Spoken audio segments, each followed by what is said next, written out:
Can you see what's wrong with this scene? The trick is called forced perspective. It was used to shrink the hobbits in The Lord of the Rings. Deceptive framing has also created false assumptions about the EU, some very dark and some comical. This is the story of how a mythical EU dragon was conjured up and the striking truth behind it all. Headlines like these have been a reliable way for British newspapers to win attention. In 2015, the UN Human Rights Chief urged the UK to tackle tabloid hate speech after migrants were called cockroaches. The article in The Sun began, "Show me pictures of coffins, show me bodies floating in water, play violins, and show me skinny people looking sad. I still don't care." You referred to a plague of feral humans. I mean, are they all feral? I mean, is it actually a plague? It's because you look at them and think, you are nothing like me. You don't understand how our culture works. These individuals from some of these cultures they come from are feral humans. The UN described a nasty underbelly of racism and noted that Nazi media also referred to people as cockroaches and rats. Brexiteers sailed in on fears built up over decades. This campaign poster captures the deception. The migrants aren't heading to Britain and have no way to reach it.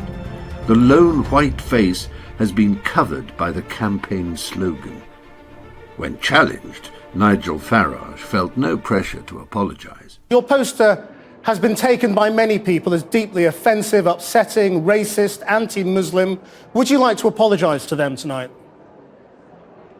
Well, I issued a very similar poster to that 2 months before with very little debate. The problem with the poster wasn't the image. After all, it appeared on all of our front page newspapers.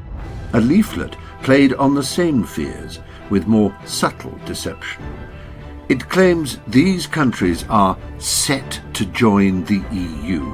In reality, they have applied, but Turkey applied over 30 years ago and couldn't be further from joining.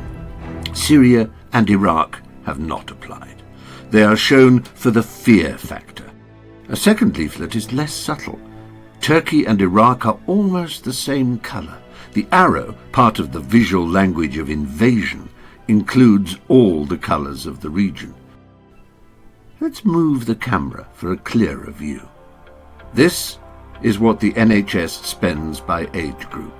Add education and pensions, and we have half of all government spending. These are the demographics of immigrants. They are exactly what Britain needs to support its ageing population. There is overwhelming consensus among economists that immigration is good for Britain's economy. Studies show they boost public finances because they pay more in indirect taxes and make much less use of benefits and public services. What do they know? What do they know of the impact of immigration on school places and hospital waiting lists? In fact, immigrants pay for more places than they use.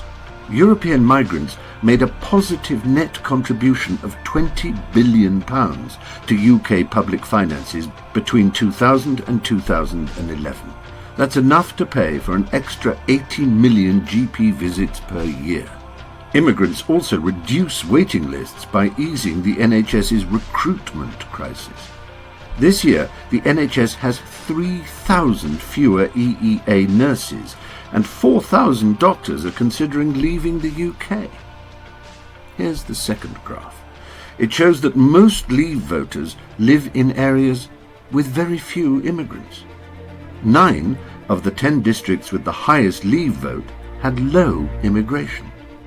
Lambeth in London, which recorded the highest Remain vote of 78%, saw a net annual influx of 4,598 immigrants, while Castle Point in Essex saw only 81 new immigrants.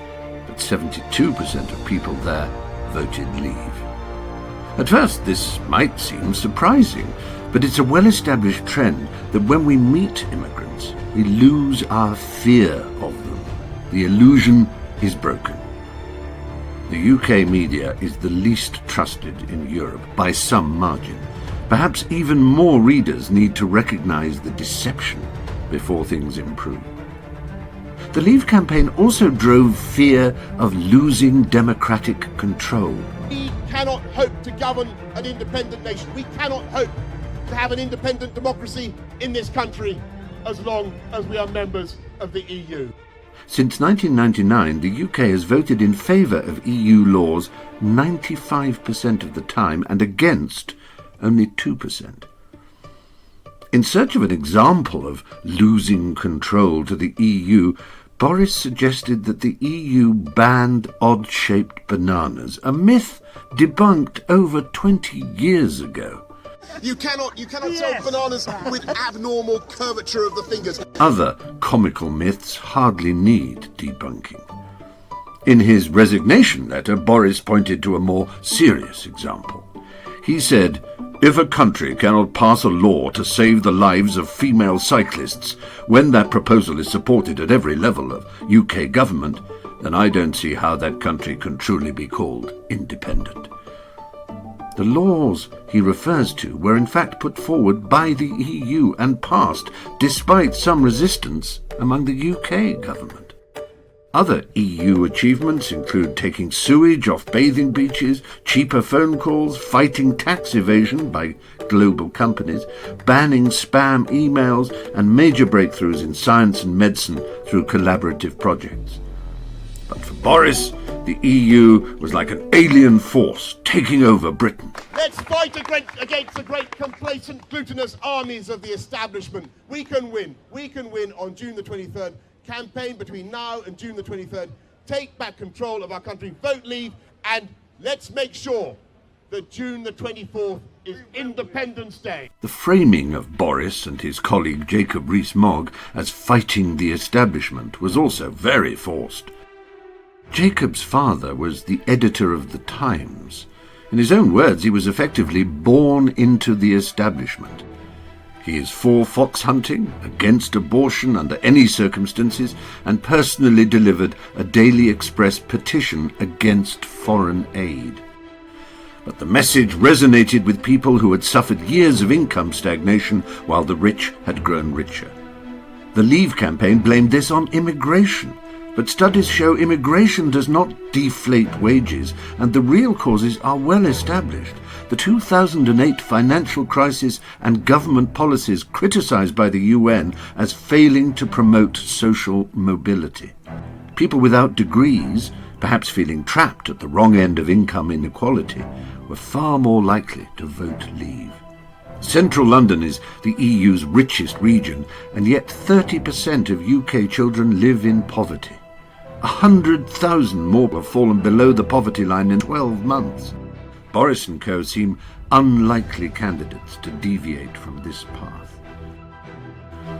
Projecting a fight against the establishment allowed the Leave campaign to brush research, data, and expert advice under the carpet.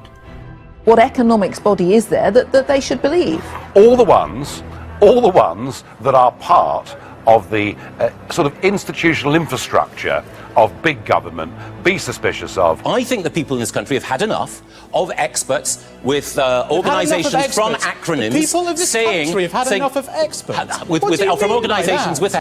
In a poll of top economists, 80% agreed that people in the UK would be poorer as a result of Brexit. Only 2% disagreed.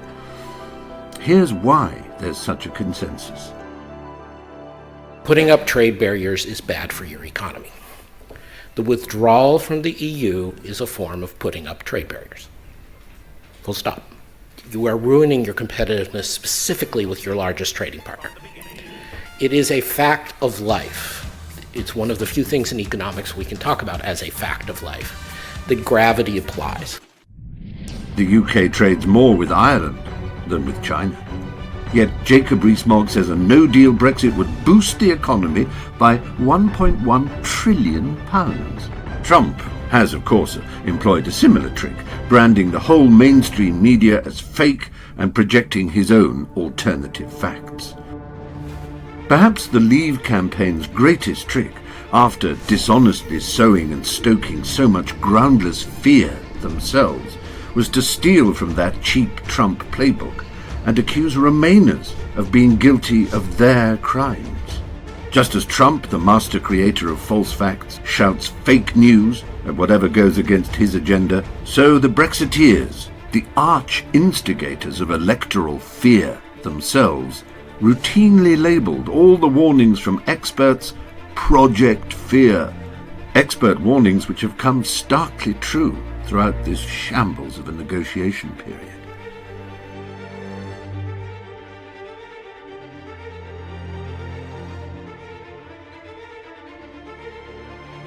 Project Fear. Project Fear. Project Fear.